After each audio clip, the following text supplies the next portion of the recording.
Diabetes has become an epidemic in our country, and the future of diabetes care is now shifting from reactive prescription management to more of a proactive, uh, regenerative solution, and maybe reimagining diabetes care with nutrition and maybe not always prescriptions.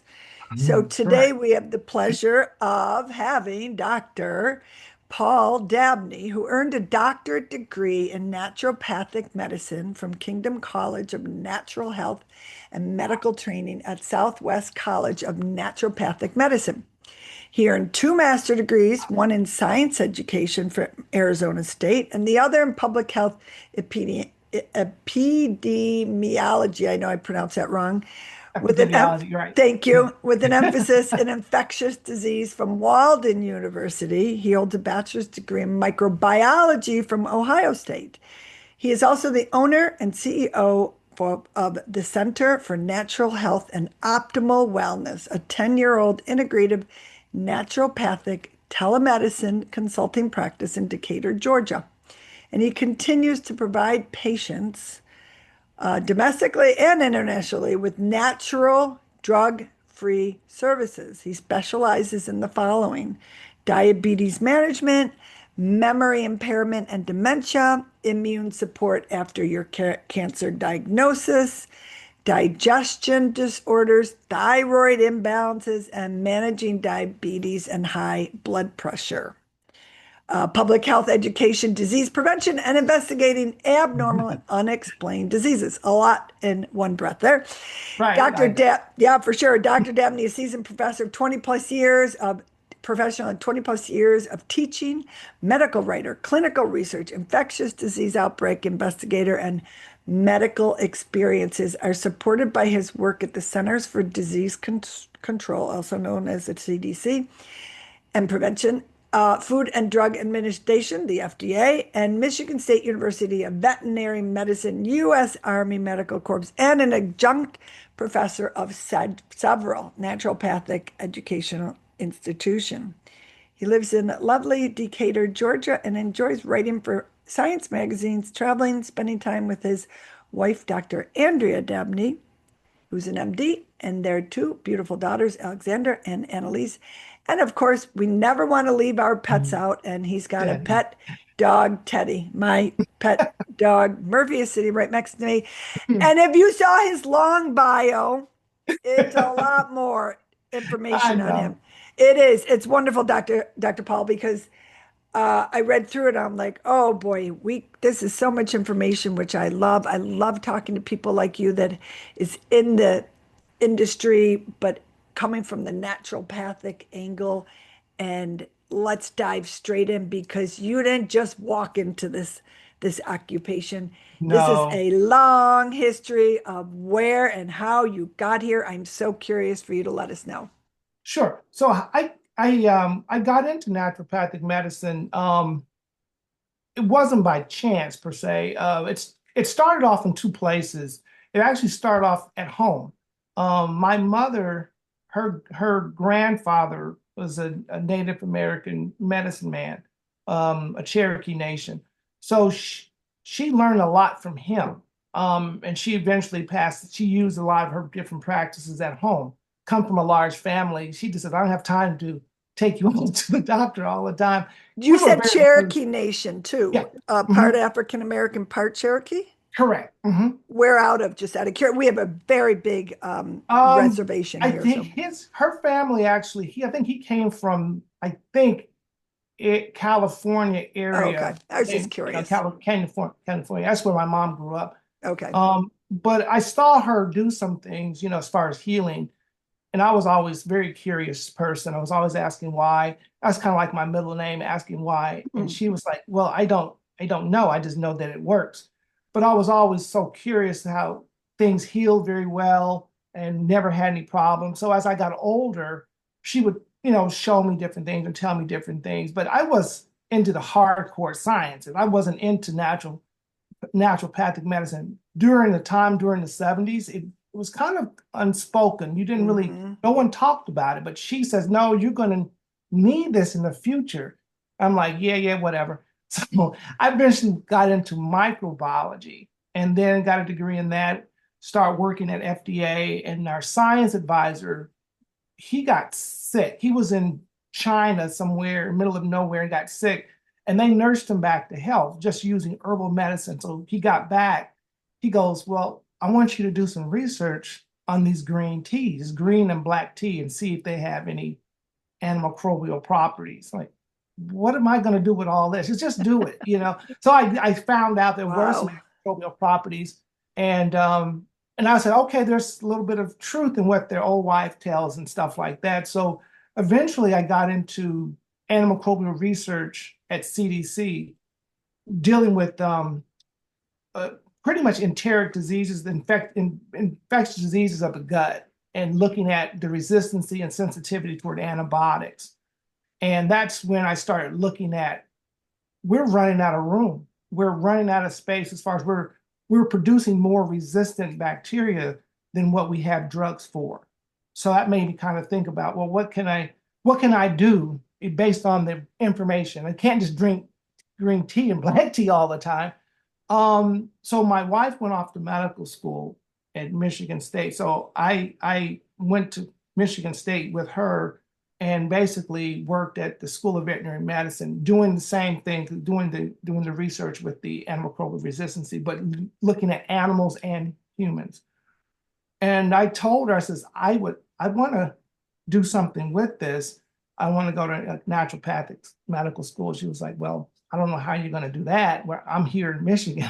So I said, okay. So we had a bet. He says, well, if you get accepted to Arizona, do like a residency or program, maybe that's where we could go. Well, eventually it did happen, and I went to Arizona. So that's how we ended up. We started off as a bet, and eventually got accepted and went to school there. So basically, all I'm trying to say is I got into this because of looking at what was ahead of us. A lot of antimicrobial resistancy bacteria. What can we do to prevent that on a more of a natural side? And I started noticing when I got into practice, a lot of the times people were taking a whole bunch of antibiotics, and they still were getting sick. That's because of the resistancy of the antibiotics. I mean, of the organism becoming more resistant. So that's what I started thinking about. What else can I do to help? You And know. so, in the back of your brain, originally, your mother instilled in you that nature can also help, Correct. That's pretty right? much. She says everything you find is in nature. And eventually, as I got older, I start seeing the truth of what she was trying to say, because she would read these prevention magazines. Mm. Remember, this is during the 70s. Prevention Yep. magazine was like, that's a joke. It's not real Oh, science. yeah, we had it in our house. I get it. Right. So yeah. So I used to read those and not really thinking much what I could do, because I just had one thing on my mind. I says I want to go into microbiology, and I was kind of, tunnels of vision on what I wanted to do. But eventually, I started doing other different things with my career.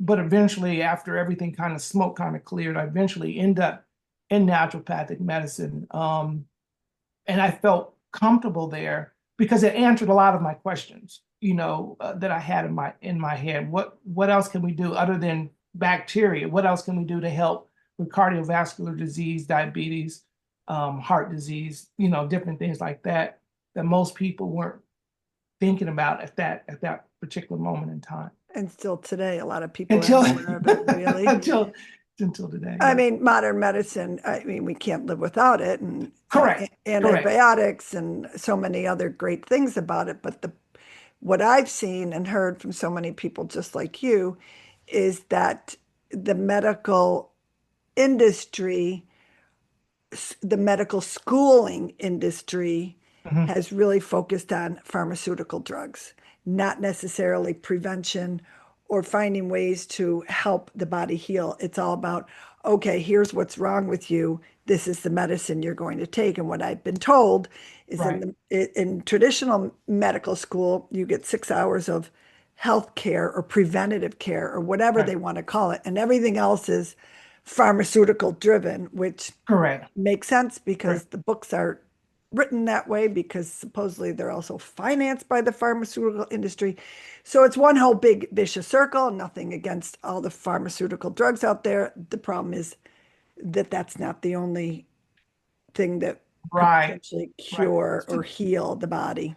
So that was the beauty of me going to medical school, is because one, I had already had an interest in science already. I had already been exposed to the clinical Hmm. side, you know, you know, being in the army, I was a preventative medical officer for the army. So I got a chance to see the clinical side.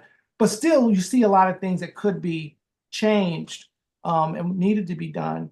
But a lot of the time, it's not about certain what's the best medication. Sometimes certain drugs work better in conjunction with natural things. They work better together, or you get better results when you mix them together or take them together as opposed to taking them separately. There's clinical evidence that supports it. It's I not a believe it type of thing, absolutely. but the thing is, it's the research that I do. I always go to do the research. I go to like PubMed, they do a lot of journal searches. Hmm.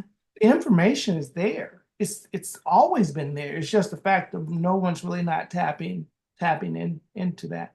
So that's Yeah. what I decided to do, is like do something. I wouldn't call it different because I didn't do anything except present it to the forefront and use it. And because it was always there, and I just kind of took advantage of finding it. Yeah, I Um, just wonder if it got squashed down to the bottom because of the pharmaceutical industry is so big and powerful. yeah, They don't want you to know that. In my personal opinions, they do not want us healthy because if we're it all healthy, there's no money to feeds buy pharmaceutical drugs. it feeds them. But yeah, that's how I ended up doing that. It was a need, and I wanted to make some changes and using that clinical experience. But one thing going back to school is that it actually got a chance to see the different types of medicine, herbal medicine, Chinese medicine, and blending them together. And then you have to decide on the type of practice you want to do.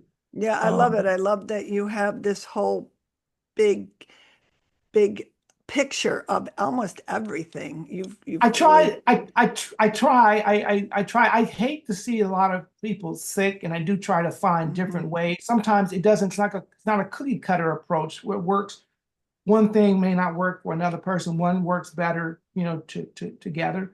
But I do have to try, to try different things. Yeah. I try to look at what you came into this world with, which sounds Mm. kind of weird. I have nothing against herbal medicine. There's a place for it, but sometimes when we get really, really sick, it's usually coming from some form of deficiency that Mm. we either have lost due to age, or we've lost it due to you're not eating the right foods or not eating the right amounts of foods, or it's medications that deplete your nutrients.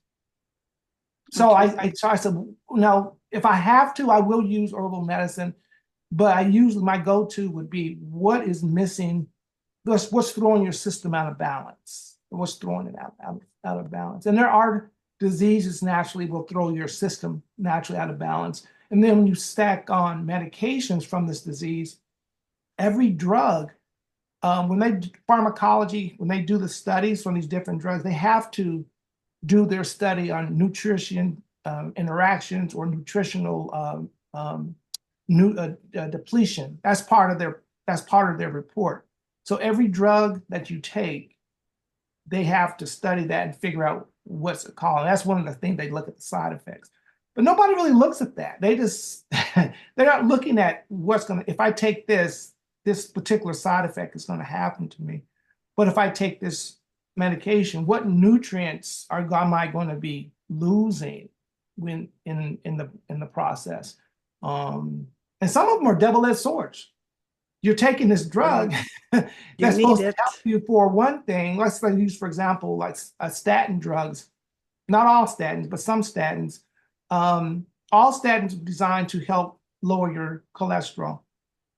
But there are some statins that actually lower your blood sugar. And a lot of diabetics are usually on one of the, either there's at least 6 of them. 3 of the 6 lower your blood, actually increase your blood sugar. So that means if a person's a diabetic, and I've seen this, their blood sugars are always out of whack. And the doctor's like, well, are you doing what you're supposed to do? You taking your medication? Well, yeah, I'm doing all this. Well, what is it? So when they come to me and I look at it, that's the first thing. I always look at the meds. I says, you're aware that this is a potential problem. So I write a letter to their doctor, and the guy says, oh, I didn't know. And they remove them and put them on another statin that doesn't do it, and they get better. No magic, just paying attention to what is happening to them and looking at why they can't control their disease, because the medication is designed for one thing, ends up causing a problem for another. Interesting. Yeah. Yeah. Wow. So, I mean, today we could talk about a lot of I topics, know. but of No, course, it's a broad topic. Yeah. it is. It is. I'll have to have you back on again for sure, Dr. Paul. Um, but today we're talking about diabetes, and I've interviewed a few people over the 5 years I've been doing this. One, he reversed his diabetes Correct. and with his diet and got off all the medication. I think there was another one that did a similar thing. Mhm. Let's talk about how diabetes affects our health and there's different types of diabetes. I guess we should start there at the beginning. Yeah. Yeah. This is going to be kind of amazing, and maybe you've heard of it. Maybe some of your listeners have not. We've always known that. Well, we not always know. When people talk, they always talk about type 1 and type 2. That's just the two. That's all they hear about. But there's a type 3. There's actually a 1.5 diabetes, and I'm not sure if you've heard of it or not. No. So let's start off with type 1. So type 1 is type 1 diabetes is basically stemming from an autoimmune disease where your body is producing antibodies that basically destroys the enzyme that makes the insulin, and eventually it destroys they call it the beta cells and the pancreatic cells that make the insulin. It gets destroyed. So these type of people do not make any insulin at all. They become insulin dependent. Okay, that's type 1. Type 1.5 is it shows up around between 20 and 70 years old. And there's this problem, this is an autoimmune related, but it's the results are usually very, very slow. It takes the destruction part a while. Sometimes it takes years for it to completely fall apart. So it gets the person will have their insulin levels will bounce around, and then they have problem controlling their blood sugars. So when they actually do find it, they'll say, "Oh, you've got antibodies against whatever," and eventually they stop making the insulin over time. But they can control it by diet and exercise. But sometimes the doctors like to give insulin because they don't know when that pancreatic cells are going to fail. The problem with that, remember, it's between 20 and 70 years old. So let's say, for example, a person who is much older than that, or let's go back a little bit. Let's look at type. I'm going to make this correlation. So let's look at type 2. Type 2 is the most common one, and it's basically dealing with the person's not producing enough insulin.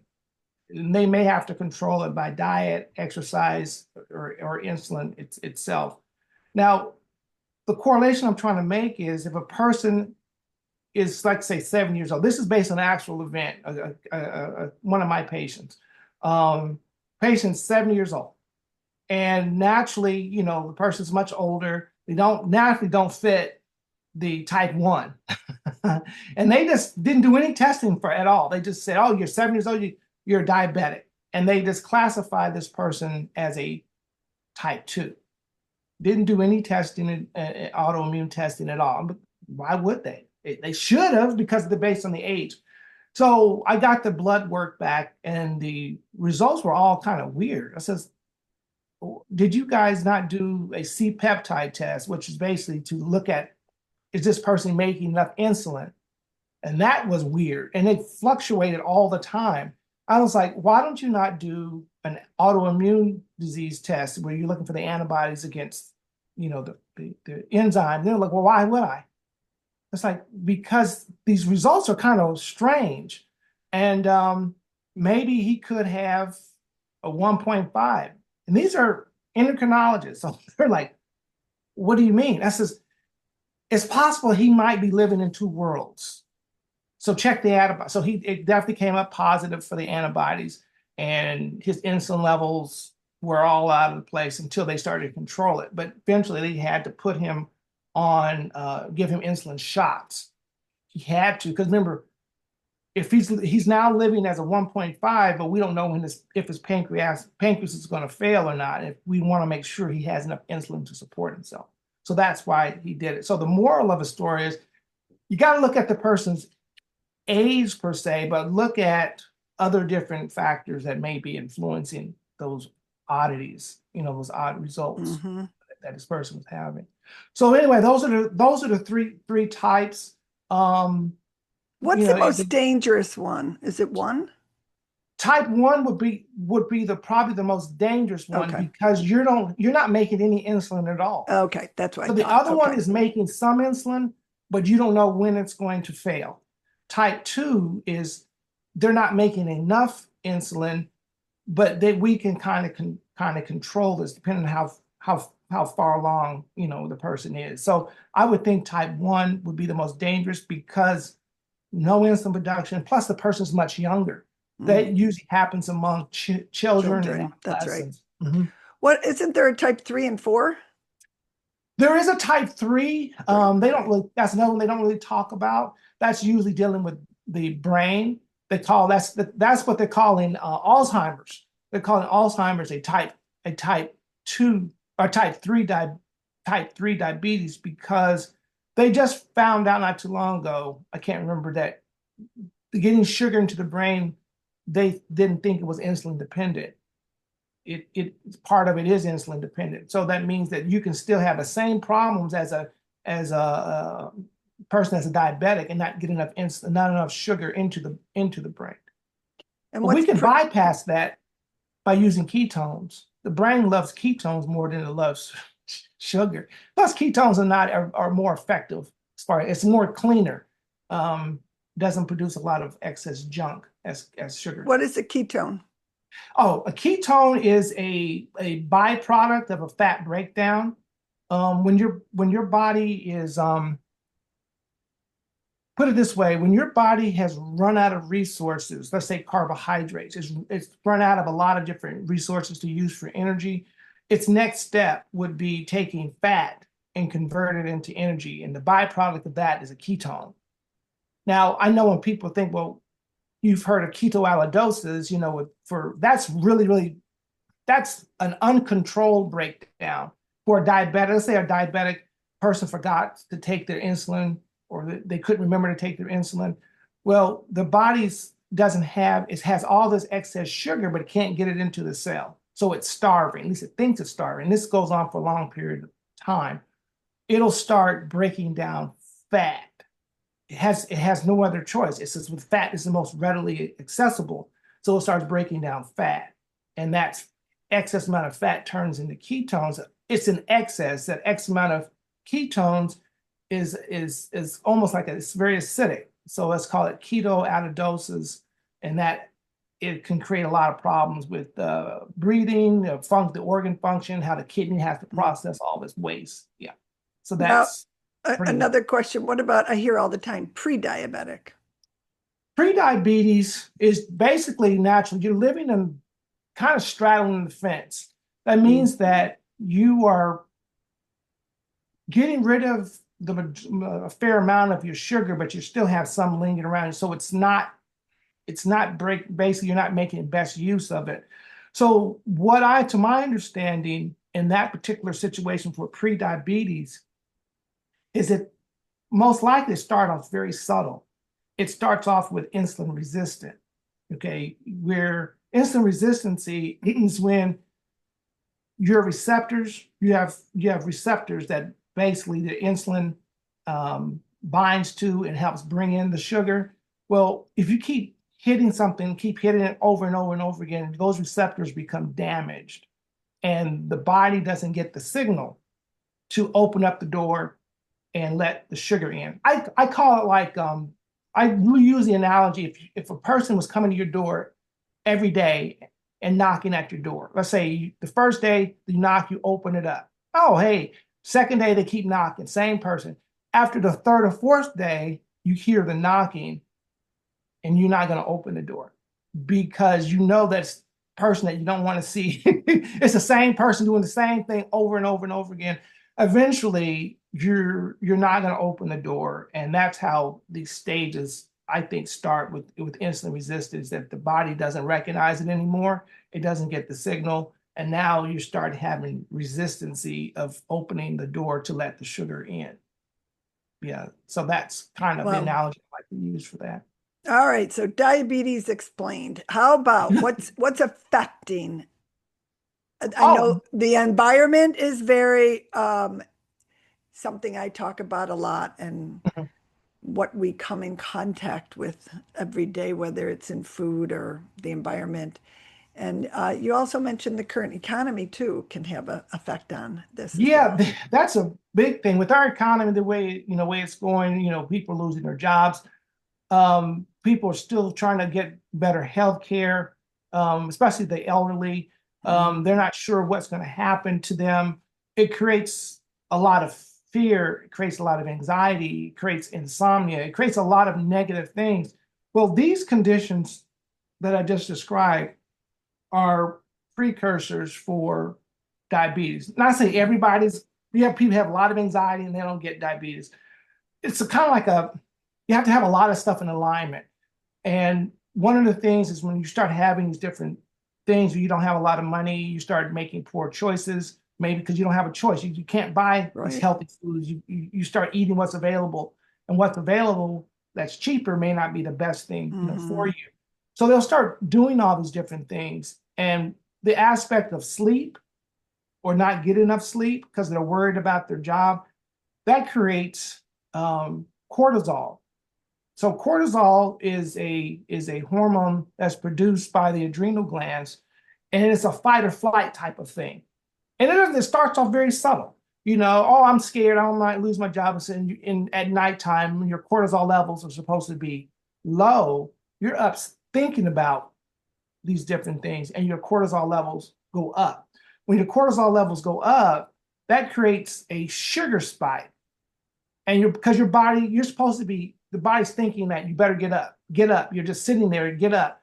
And when you're doing that, all this excess sugar has to be processed. Then you go back to sleep. Well, what am I going to do with all this sugar? You're not moving around. You're not doing anything. So it takes that sugar, instead of burning it, it takes that sugar and converts it into fat. Now imagine this person does this all the time. This excess cortisol ends up increasing the amount of sugar that your body has to deal with, which now your pancreas has to be overworked to put that sugar back into the cell, to do something with it. If it can't do anything with it, if you're not burning it, you're storing it. And too much insulin actually tells the body to make more fat. It's just how it is. It's a signal that a hormone that the body utilizes to store more fat. That's just how it is. So that's how this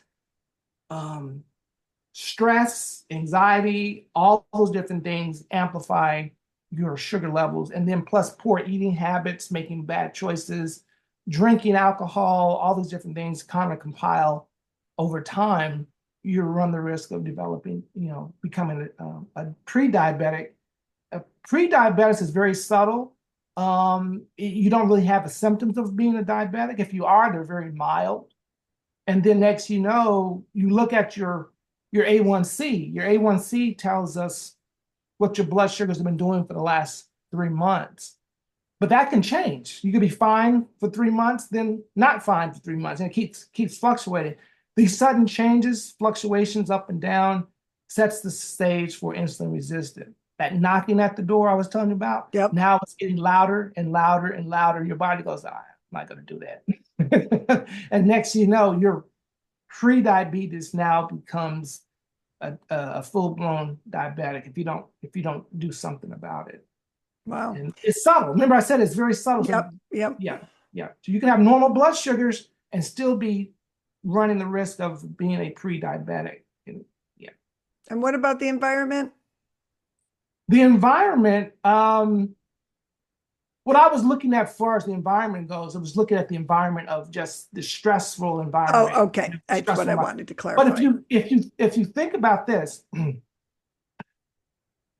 we have over farmed our fields. We have stripped them of their nutrients. We're putting the nutrients back into it. We're growing things that's supposed to have nutrients in them. For prime example, like potatoes, green beans, or something that you get, naturally or gotten from the ground and stuff.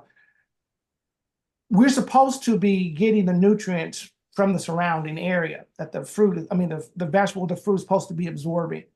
Well, if we don't put those nutrients back in, we might be thinking we're getting those nutrients because we're looking at a chart. This chart says if you eat one banana has so much potassium. Well, the question that people should be asking is, how old is that chart? It's usually old. It's not up to date because people think that that's what that banana has. That's not true. That we didn't test every banana. We didn't test every. So we're going by a chart that may be old and outdated, and you may not be getting as much potassium as you think. And not all bananas are created equal. Correct. That's so. What I'm getting at is zinc is a very powerful mineral that your pancreas is made up predominantly of zinc. Well, why is that? Well, we know the pancreas is where the insulin is made and secreted. We know.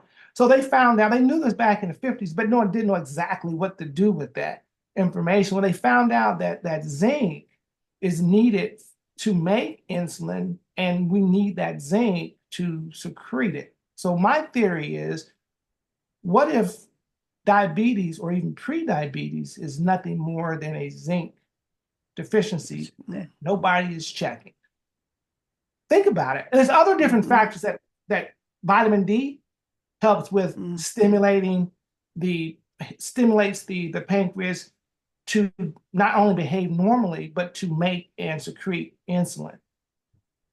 Get this, zinc with magnesium and B6 stimulate or activate vitamin D. So we're looking at a relationship between zinc and vitamin D. What if when one is low, maybe both of them are low. And maybe when they're low, maybe that tells the pancreas, we're not secreting as much insulin as we should.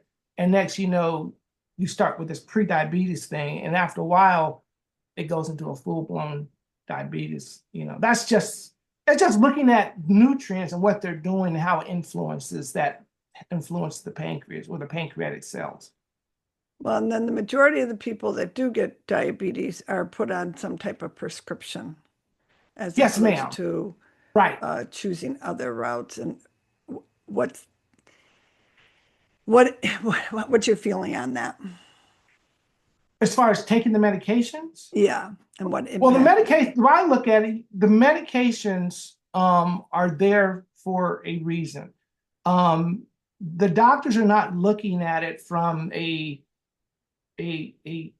they're looking at lowering your blood sugars, but they're looking at what these elevated blood sugars are actually going to be doing. Too much blood sugars create inflammation. Too much blood sugars stimulate, obesity. Too much sugar creates, high cholesterol. It creates this whole thing. So what they're doing is they're looking at the futuristically what's going to happen if this goes out of control, and then lowering that blood sugar, and you get these results. However, what they're not doing is they're not looking at the balance of things. Think about it this way: metformin, by nature, depletes B12. Okay, it depletes B12. Remember that the thing I was telling you about. There's a if you look at the pharmacology, it tells you about all the different drugs and what they interact with and what they deplete. One of them is B12. You're probably thinking, well, what does that got to do with anything? With being a diabetic? Well, think about it. What do most diabetics complain about if they've been a diabetic and still taking their medication over time? What's the first thing not the first thing, one of the things that they complain about? They complain about the tingling sensations in their extremities, their fingers and toes. They have falls. Where do you think that actually is? It's because the B12 that metformin depletes, they never tell you to take that in conjunction with the B12. I can't say all of them. I just know a fair amount of them don't say that.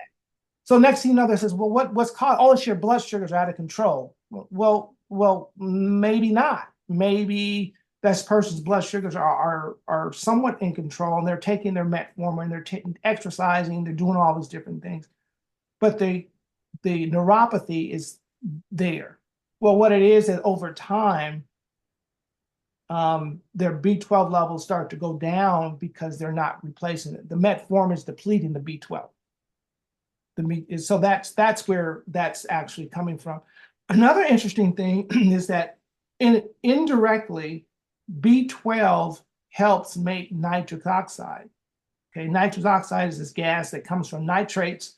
Your body converts it into nitrous oxide, and nitrous oxide stimulates the insulin production from the pancreas. So it kind of helps control that. So if you take out B12 off the picture, one of the things that is losing is nitrous oxide, and you start to run this whole gamut of still not controlling your blood sugars. So all I'm trying to say is the medication is great. That's not really the problem, especially if a person's taking it correctly and taking when they're supposed to.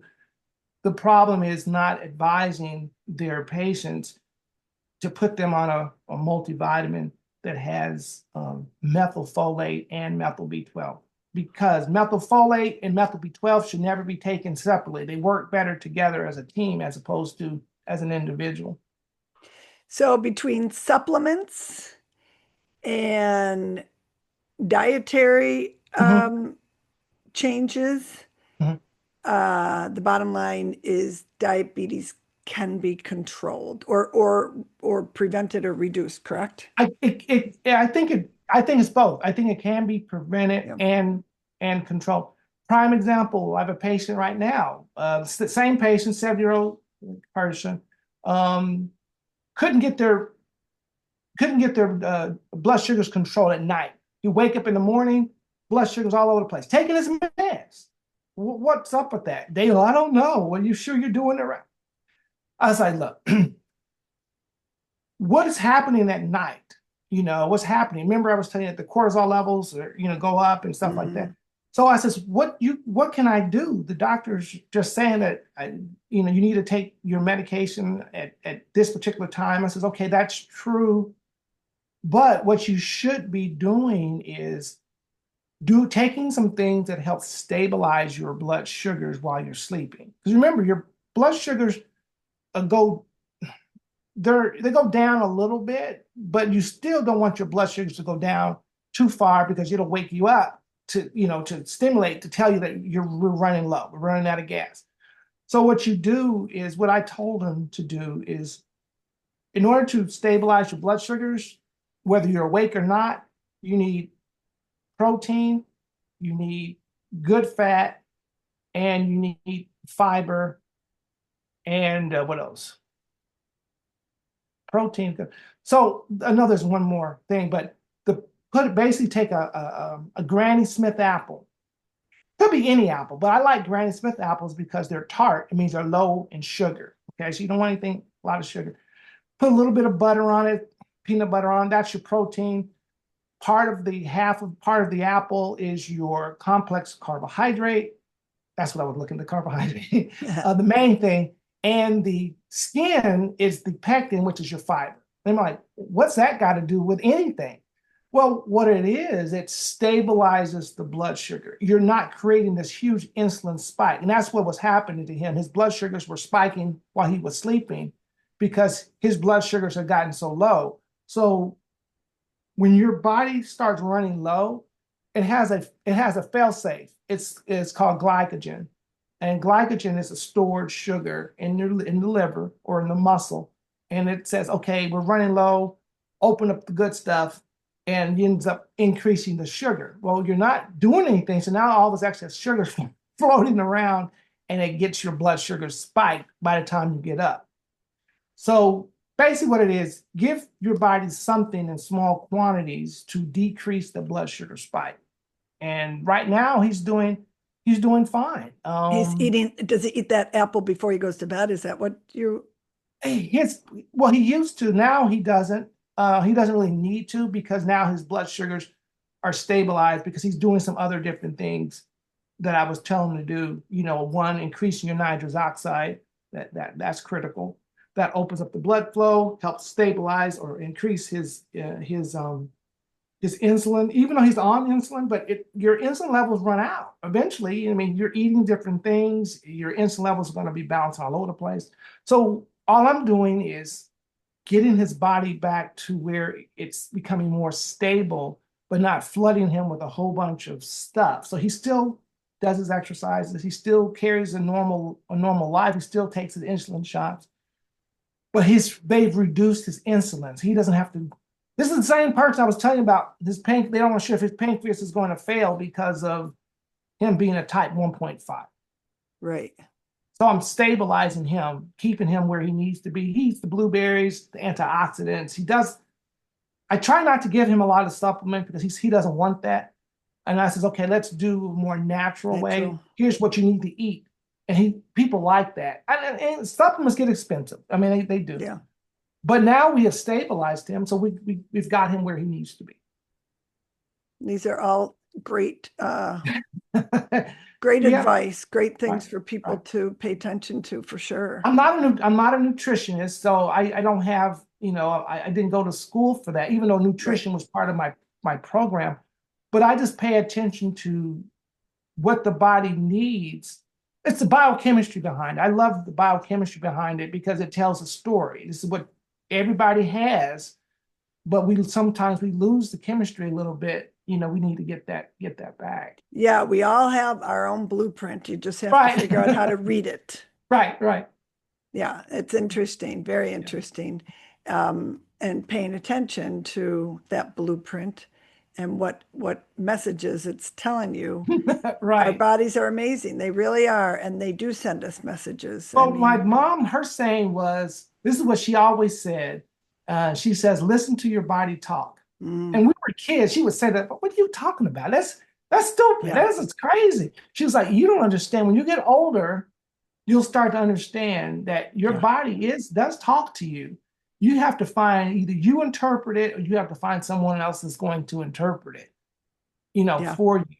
And like I said, I learned that even though she was talking, like I wasn't really paying attention to it. But as I got older, she was right. I started listening to the things that she was saying and actually mimicking a lot of different things that she was doing to a certain degree. I says, okay, mom was right. yeah. I grew up in the same. I mean, I grew up in the 60s Mhm. and the 70s. I'm 63 now. And my mother, she was all about this. And as you said, the apple with the peanut butter, that was our snack when we came home Oh, from okay. So school. Yeah, we were not allowed pizza. We were not allowed any kind of processed foods. She was Italian and Lebanese, and everything had to be made from scratch. I mean, right. my friends thought we were crazy. We were called the granola heads. And now they Oh. all come back and say they learned so much from my mom. My dad, not so much. He was not the greatest eater, although he did live till he was 93. So Yeah. she did make him change his diet, which Yeah. saved his life Yeah, actually. that's I lost my mom about 4 years ago to COVID, but she was Mm, 93. Um, but I was working with her because she was my patient. Um, and I worked with her for many, many years. When she started having some memory issues, doctors just kind of blew it off. I was like, no, listen, I know mom. She's not doing what she's supposed to be doing. And I just started, recommending supplements and stuff, working with her doctors and stuff like that. And the doctor's like, your labs are amazing. Like, you're in your 40s. She was like, well, what are you talking? I told her, your labs look amazing. But her memory was failing, but I got her memory back. She was remembering stuff, and she like, Mom, I wish you'd leave that one alone. But she was very thankful. And I said, Mom, I should be thanking you because you encouraged me, even though I was resistant and trying to be the hardcore scientist. You were teaching me a lot of valuable things that I really use and will use. So I really thank you for allowing me to kind of study under you, even though I wasn't really studying them, but she kind of liked that because she says, I told you were going to need this. I just didn't know exactly how you were going to use it. So, well, Eh, like I said, I took care of her. But like I said, COVID got her. But she had gone out. I think she would have been okay, but she was like, this is fine, and whatever. But like I said, before she died, we did have a good conversation about the inspiration. I think the first article I wrote about COVID, I I I let her read it, and I said, "See, this is what you did." even though we were talking about two different things, that's just the inspiration of looking and writing about this stuff was inspired by you because you got to let people know you can't live in a bubble. You got to let people know about this. So I wrote it wasn't my first article, but it was my first article on COVID. Letting people know what they can do to help. And was she born in 1929? Yep. My Yep. father died 4 years ago, and he was born in 1929 at age 93 as well. When is his birthday? Was his Uh, birthday? October 21st. Oh, my mom's birthday was February 19th. So her birthday was just recently. Oh yeah, and then Just he died. recently. He died February 28th, 4 years ago. Yeah. But mom, she cooked a lot. We didn't eat a lot of fast foods. We didn't. She made everything. We come from a family of 8. My father was in the Air Force, so either my father was there, but he wasn't there. Hmm. Um, he was a flight engineer for the Air Force, so he was on B-52s flying all over the world. Wow. And mom was like, "Well, someone's got to stay home with these kids." So we were pretty much raised by my mom, and she took care of everything, and that's how cooking and doing everything for us, and made a lot of sacrifice for all the kids to get where we needed to be. So I never forgot. Well, never forgot my father either, but my father really didn't like science. He was a math and English person. Father didn't like biology. He was like, no, I don't know. So I got the science portion from my mom. Well, your parents raised a wonderful man, I and like I said, I really miss them. Like I said, I really am yeah, very grateful for the time and stuff we had together. me too. I hear you on that one. It's our parents. But It sounds like you and me. We were lucky to have two parents that really yeah, gave us a lot. yeah, like I said, those different meals. Because I would tell other people, I says, we didn't. My mom cooked all the time. I mean, it wasn't we didn't go out to fast food restaurants and stuff until we were much older. But as a kid, it was unheard of. Yeah. Now, as my siblings got older and they had jobs of their own, they would treat us maybe once a month. But mom was like, "Don't be making this a habit," you know. Yeah. Yeah. We only did it once in a while, but Yeah. yeah, It's that's where I get all this good immunity. But my mom's yep. immunity system was great. She never had a childhood disease, which was really strange. She never had any childhood diseases, even though she was brought up 8 kids, and we all had chicken pox, measles, mumps, you name it, we had it. She never did. And that was one of my biggest fears was I thought she was going to get shingles. Mm. She never got any of that stuff. I was like, I wonder what your blood is like. Your immune system, she very rarely got sick, you know, until COVID, that's why, like, gosh, guess it was her time, I got her. It got her. Yeah. Shame. Yeah. Well, where can people find you? Because if I get sick or if I need you, I know who to call. because Yeah, I love what you offer. I love how you approach things, a little east, a little west, a little yeah, looking at I'm the whole kind of big like picture. in the middle. Yeah, I'm I love that. actually, yeah, I'm actually in Decatur, Georgia, but I do telemedicine. So that means I can be reached, I can reach you wherever you are. And I use a lot of people, whether international or here in the United States, I do a lot Okay. with them. But I'm actually based in Decatur. But my office number is area code 706 244 4948. My business page is www.cnhow.org. What does And that stand for? that stands for the Center of Natural Health and Optimal Wellness. Okay. Yeah, I had a short. That's a long title, and but I just I had to shorten that CNHOW. down, the Okay. domain down, That's name down. fine. I'll have all this in the show notes too for anybody. Okay, I And appreciate it. yep, yep, But that's I no problem. enjoyed this. This is very Well, good. Thank you very much for you're, inviting me. yeah, oh, for sure, Dr. Paul. We'll do more of this, but I also want to say that you are offering a 15% discount on the first 1 hour consultation. So you can Right. schedule a consultation with Dr. Paul and just talk to him for an hour. He gives a 15% off. Just call the office, the number that's in that he mentioned right now, or it'll be in the show notes. And you just have to say that you heard this podcast and the password would be green tea. Yeah. So that's also great. And also, he is on social media, Instagram, TikTok, Facebook, and LinkedIn. You'll see all those links and handles in the show notes. And I thank you so much for everything you're Oh, you're doing. welcome. I I love enjoy. talking with you so much Well, if you have today. any other topics, like I said, I do a lot of writing. One of the things that is dealing with blood disorders like sickle cell, Mm.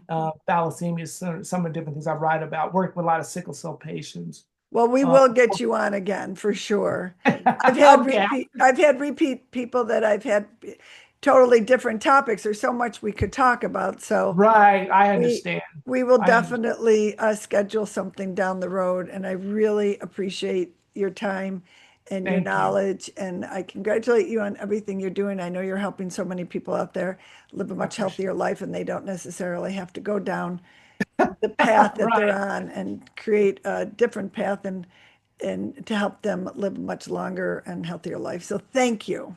Thank you for inviting me. I appreciate it. Looking forward to hearing from you. Absolutely, Dr. Paul. Thank you. Okay. Thank you very much, ma'am. Okay. Bye.